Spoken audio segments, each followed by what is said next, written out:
Olá pessoal, eu sou o Henrique, bem-vindos a Ouvir a Palavra. E no vídeo de hoje nós vamos fazer uma leitura do livro O Agir Invisível de Deus, do Luciano Subirá. É um livro muito bom, ganhei de presente. E a partir da página 43 o subtítulo é O Diabo não entende o agir de Deus. Eu quero chamar a sua atenção para um outro fato. Não somos os únicos que não compreendemos o agir de Deus. O diabo também não o compreende. Algo que o anjo deixou bem claro no diálogo com o pastor Francisco foi que Satanás tentou destruir-me naquele acidente. Mas Deus, em sua soberania, permitiu que o diabo agisse só até certo ponto e guardou a minha vida. Não tenho a menor sombra de dúvida que o plano maligno era destruir um ministério que estava incomodando o reino das trevas. A razão da investida do adversário era esta: parar definitivamente o meu ministério. No entanto, o diabo não conhece o futuro. Quando espíritos malignos fazem previsões que se cumprem, é porque eles estavam trabalhando com planos já conhecidos. A razão pela qual eles não conseguem acertar sempre é que o futuro só é conhecido por Deus. Se Satanás conhecesse o futuro, ele não precisaria ter tentado deter-me com aquele acidente. Bastava ele deixar tudo como estava. E com o tempo, a própria pressão de um ministério que cresceria a um ritmo demasiadamente rápido, me liquidaria. O diabo não conhece o futuro e tampouco entende o agir de Deus.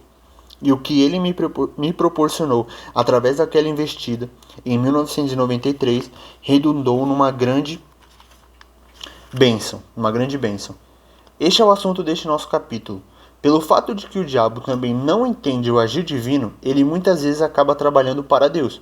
No meu caso, ele trabalhou para Deus, e o que quero mostrar são vários textos, exemplos bíblicos que demonstraram que isso é um fato.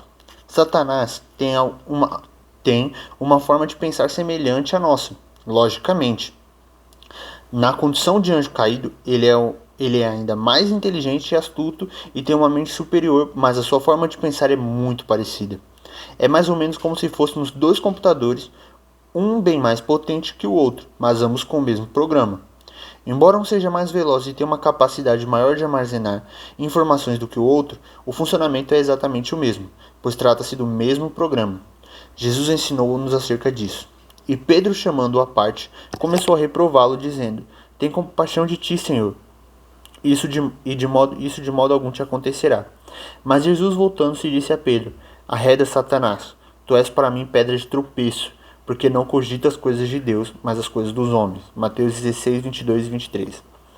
O Senhor falou a Pedro e aos discípulos que era necessário que ele sofresse em Jerusalém e que fosse morto, e ao terceiro dia ressuscitaria. Aí então Pedro tentou persuadir Jesus a pensar de forma diferente, o que era totalmente contrário ao plano de Deus.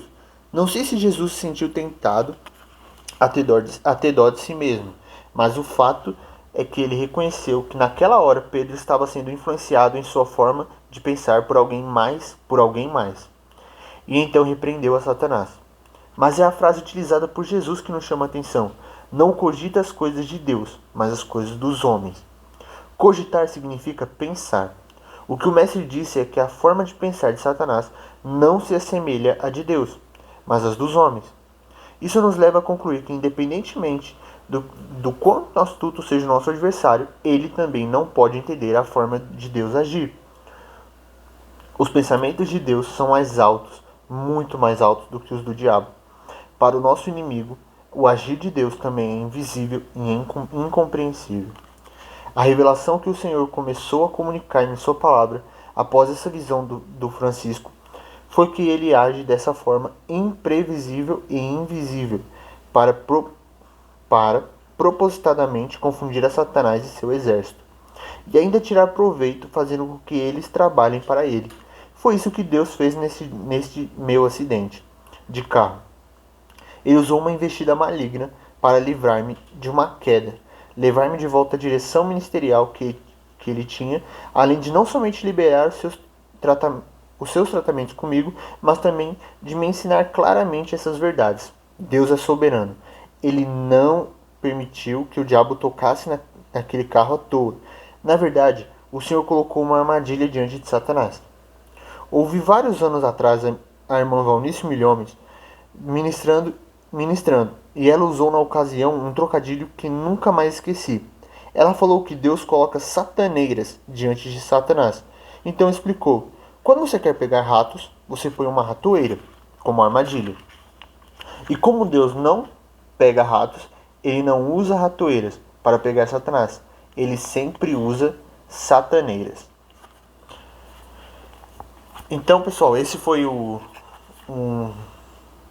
uma prova do livro O Agir Invisível de Deus, do Luciano Subirá.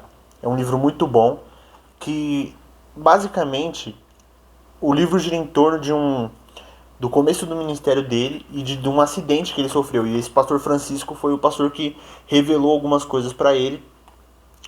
E o livro gira em torno de falar sobre isso, porque muitas vezes nós passamos por situações que nós entendemos que não poderia ser Deus, mas nós também não entendemos como poderia acontecer, ou parece que nós estamos certos, mas acontecem coisas que nós não sabemos explicar.